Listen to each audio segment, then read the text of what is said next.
जी अस्सलाम वालेकुम, कैसे हैं आप सब। Welcome back to code network. आज का लेक्चर शुरू करने से पहले थोड़ा सा रिकैप कि हमने कल किस बारे में बात की थी।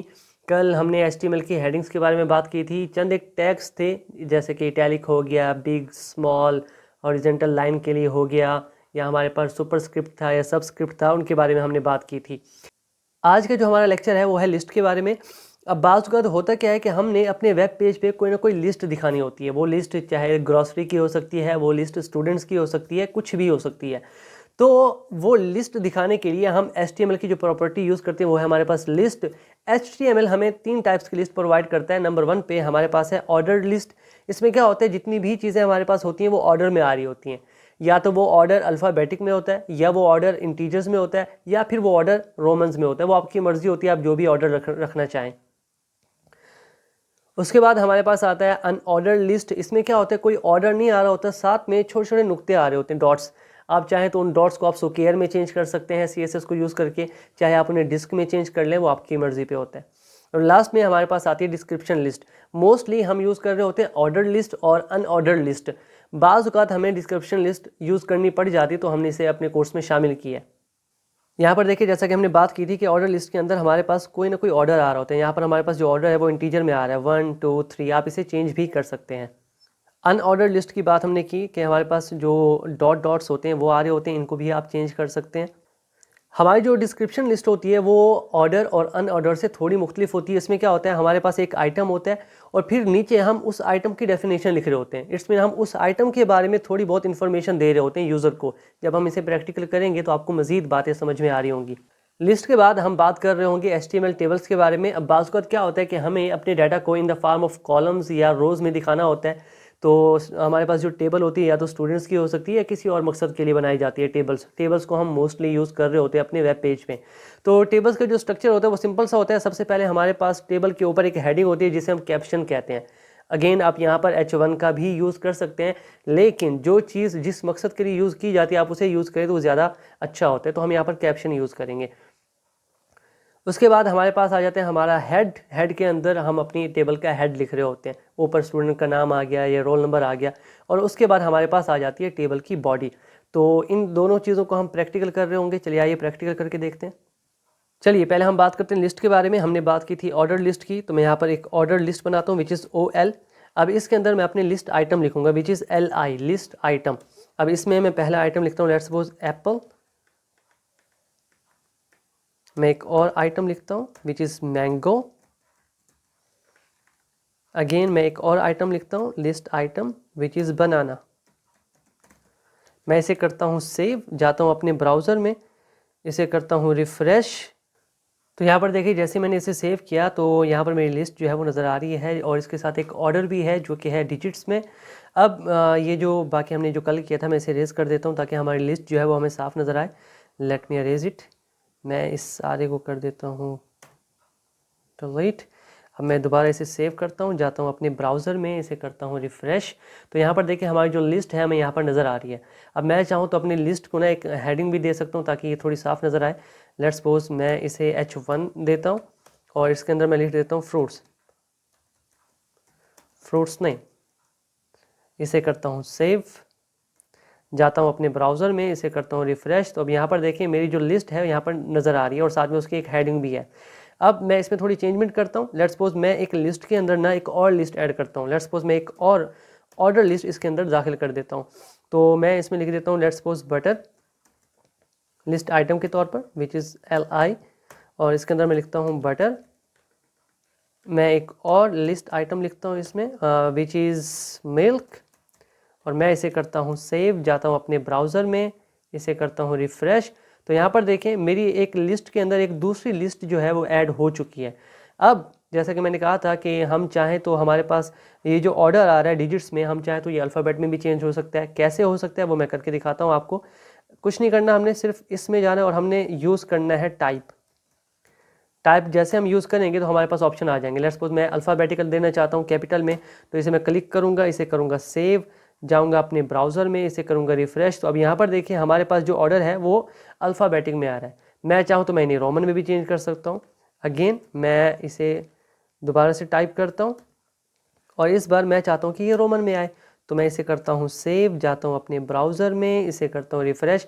तो यहाँ पर देखिए मेरे पास मेरे जो ऑर्डर है वो रोमन में आ रहा है। तो इसी तरह हम बात करते हैं अनऑर्डर लिस्ट के बारे में। सो हम लिखते हैं अनऑर्डर लिस्ट। मैं सबसे पहले इसके दरम्यान में एक हॉरिजेंटल लाइन डालूंगा ताकि ये थोड़ा चेंज नज़र आए, डिफरेंस हो दोनों में। तो हमारे पास है अनऑर्डर लिस्ट, इसे हम क्रिएट करते हैं। हमारे पास लिस्ट आइटम, इसमें अगेन हम वही डालेंगे एप्पल। अगेन एक और हमारे पास है मैंगो, आप इसकी जगह कुछ भी लिख सकते हैं, वो आपकी मर्ज़ी है। लिस्ट आइटम लेट्स सपोज बनाना, मैं इसे करता हूँ सेव, जाता हूँ अपने ब्राउज़र में, इसे करता हूँ रिफ़्रेश। तो यहाँ पर देखें मेरा जो ऑर्डर है अब वो नहीं आ रहा, बल्कि साथ में मेरे पास छोटे छोटे डॉट्स आ रहे हैं। इन डॉट्स को आप चेंज कर सकते हो जब हम CSS यूज़ कर रहे होंगे। आइए हम बात करते हैं डिस्क्रिप्शन लिस्ट के बारे में, विच इज़ DL। अब इसके अंदर मैं जो आइटम बनाऊंगा वो होगा मेरा DT, और इसके अंदर लेट्स सपोज मैं लिखता हूँ कॉफ़ी। अब हमने एक आइटम लिख दिया, अब हमने क्या करना है, इस आइटम के बारे में इंफॉर्मेशन लिखनी है, और वो होता है हमारा DD। हम डाटा प्रोवाइड कर रहे होते हैं। तो मैं इसके अंदर जो डाटा प्रोवाइड करूँगा, लेट्स सपोज मैं इसे अलाइन कर लूँ, मैं इसके अंदर लिखता हूँ ब्लैक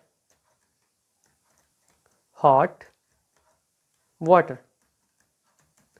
तो इसे मैं एक और आइटम हम साथ में अटैच कर लेते हैं, विच इज़ DT, और यहाँ पर मैं लिखता हूँ मिल्क, और इसके बारे में मुझे इन्फॉर्मेशन देनी होगी। तो मैं लिख देता हूँ कोल्ड वाटर। मैं इसे करता हूँ सेव, जाता हूँ अपने ब्राउज़र में, इसे करता हूँ रिफ़्रेश। तो यहाँ पर देखिए हमारी जो डिस्क्रिप्शन लिस्ट है वो इन दोनों से मुख्तलिफ है। हमारे पास एक आइटम है, फिर हमने क्या किया, उस आइटम के बारे में इंफॉर्मेशन दी। हमारे पास दूसरा आइटम है, फिर हमने उस आइटम के बारे में इंफॉर्मेशन दी। तो इस तरह से हमारे पास 3 लिस्ट होती हैं जिन्हें कि हम यूज़ कर रहे होते हैं। अब इसके अंदर कुछ और चीज़ें भी हैं, वो आप खुद से एक्सप्लोर करें ताकि आपकी एक्सप्लोर करने की जो एबिलिटी है वो इंक्रीज़ हो। चलिए बात करते हैं टेबल्स के बारे में। तो टेबल के लिए मैं सबसे पहले एक हॉरिजॉन्टल लाइन लगा देता हूँ ताकि थोड़ा डिफरेंस आए, और मैं यहाँ पर इसे थोड़ा नीचे लेकर जाता हूँ। यहाँ पर हम बात करते हैं लेट्स सपोज टेबल्स के बारे में। अब टेबल के टैग के अंदर सबसे पहले हमें क्या करना होता है, हमें हेड बनाना होता है, लेकिन हेड से पहले हम देते हैं कैप्शन, जो हमारी टेबल के ऊपर ऊपर होता है हेडिंग के तौर पर। तो मैं सबसे पहले कैप्शन लिखूंगा, और कैप्शन के अंदर लेट्स सपोज मैं स्टूडेंट्स की लिस्ट बना रहा हूँ, तो मैं इसे नाम दे दूंगा student data. Student data caption मैंने दे दिया। अब कैप्शन के बाद मैं क्या करता हूँ, मैं हेड बनाता हूँ टेबल का, तो वो T हेड यूज़ करेंगे। और इसके अंदर मेरे पास पहले मैं एक रो बनाऊंगा, उसके अंदर क्या हो रहा होगा, मेरा डाटा आ रहा होगा। तो एक रो के अंदर मैं एक हेड बनाता हूँ, और उस हेड को नाम दे देता हूँ स्टूडेंट्स नेम का, स्टूडेंट नेम। इसके अंदर मैं एक और हेड बनाता हूँ, और उसे मैं नाम दे देता हूँ रोल नंबर का। अब मैं इसे करता हूँ सेव, देखते हैं इसका रिज़ल्ट क्या आता है। मैं जाता हूँ अपने ब्राउज़र में, इसे करता हूँ रिफ़्रेश। तो यहाँ पर देखें मेरे पास एक रो बन चुकी है। उस रो के अंदर मैंने क्या किया, मैंने एक कॉलम बनाया स्टूडेंट नेम का, और एक दूसरा कॉलम बनाया रोल नंबर का। मैं इसे आपको इंस्पेक्ट करके दिखाता हूँ, तब आपको चीज़ें थोड़ी साफ नज़र आएंगी। यहाँ पर देखें मैंने क्या किया, यहाँ पर सबसे पहले मैंने कैप्शन दिया, ऊपर आपको नज़र भी आ रहा होगा जैसे मैंने यहाँ पर हवर किया। उसके बाद मैंने एक कॉलम बनाया, मतलब ये पूरी एक रो है मेरी। इसमें एक कॉलम में मैंने स्टूडेंट नेम लिखा, और दूसरे कॉलम में मैंने रोल नंबर लिखा। तो इसे मैं करता हूँ कट, जाते हैं अपने एडिटर में वापस, और फिर आगे मूव करते हैं। तो ये मेरी टेबल हेड हो गया। अब हम बात करते हैं टेबल बॉडी के बारे में, विच इज़ T बॉडी। अच्छा, मैं टेबल हेड और टेबल बॉडी ना भी लगाऊं तब भी मेरी टेबल बनेगी, लेकिन क्योंकि हमने प्रॉपर चीज़ें यूज़ करनी है, हर एक चीज़ को उसकी की असल जगह पे रखना है, तो हम T हेड के अंदर हेड लिख रहे होंगे और T बॉडी के अंदर उसकी बॉडी लिख रहे होंगे। अगेन मैं यहाँ पर क्या करूँगा, मैं एक रो क्रिएट करूँगा, और उस रो के अंदर मैं अपना डाटा लिख रहा हूँ। लेट्स सपोज अब मुझे वो नहीं लिखना, अब मुझे क्या करना है, अपना टेबल डाटा लिखना है, विच इज़ TD। वहाँ पर हेड था तो मैंने TH लिखा। अब मुझे टेबल डाटा लिखना है। लेट्स सपोज मैं पहले स्टूडेंट का नाम लिखता हूँ लतीफ़, और साथ में मैं इसका रोल नंबर भी लिखता हूँ। लेट्स सपोज मैं लिखता हूँ 45 67। इसी तरह मैं एक और रो बनाता हूँ, दूसरी रो, और उसके अंदर अगेन मैं डाटा लिखता हूँ TD दूसरे स्टूडेंट्स का, और मैं नाम लिख देता हूँ शफीक। अगेन मैं उसका रोल नंबर प्रोवाइड करूँगा। लेट्स सपोज मैं लिखता हूँ 23 and 43। मैं इसे करता हूँ सेव, जाता हूँ अपने ब्राउज़र में, इसे करता हूँ रिफ़्रेश।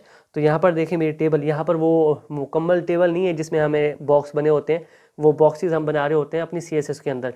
यहाँ पर सिर्फ अपना कंटेंट लिख रहे हैं आप। मैं आपको इंस्पेक्ट करके दिखाता हूँ ये सारी चीज़ें। यहाँ पर देखिए ये हमारा कैप्शन हो गया, ये हमारा एक कॉलम हो गया, ये दूसरा कॉलम, ये मुकम्मल रो है हमारी। ये हमारा एक कॉलम, ये दूसरा कॉलम, और ये इस तरह से हमारे पास चीज़ें अलग अलग नज़र आ रही हैं। अब टेबल के अंदर ना हम एक और चीज़ यूज़ करते हैं विच इज़ कॉल स्पैन। अब कॉल स्पैन क्या करते हैं, आइए इसे प्रैक्टिकल करके देखते हैं। लेट्स सपोज मेरे पास एक रो के अंदर ना 2 कॉलम्स होते हैं, 2 बॉक्स। तो उस बॉक्स को मैं एक बॉक्स में कन्वर्ट करना चाहता हूँ, पूरा सिंगल आ जाए, तो उसके लिए हम कॉल स्पैन यूज़ करते हैं। लेट्स सपोज मैं ना इस हेड को हटा देता हूँ, एक ही हेड रहने देता हूँ, और इसके अंदर मैं कॉल स्पैन का यूज़ करता हूँ। लेट्स सपोज कॉल स्पैन, और मेरे पास 2 यहाँ पर बॉक्सेस आ रहे थे, 2 सेल थे, 2 सेल को मैं एक सेल में कन्वर्ट कर रहा हूँ। तो मैं लिख दूँगा 2, इसे मैं करता हूँ सेव, जाता हूँ अपने ब्राउज़र में, इसे करता हूँ रिफ़्रेश। अब यहाँ पर देखें मैं आपको इंस्पेक्ट करके दिखाता हूँ ताकि चीज़ें आपको ज़्यादा समझ में आए। मैं इसे करता हूँ इंस्पेक्ट।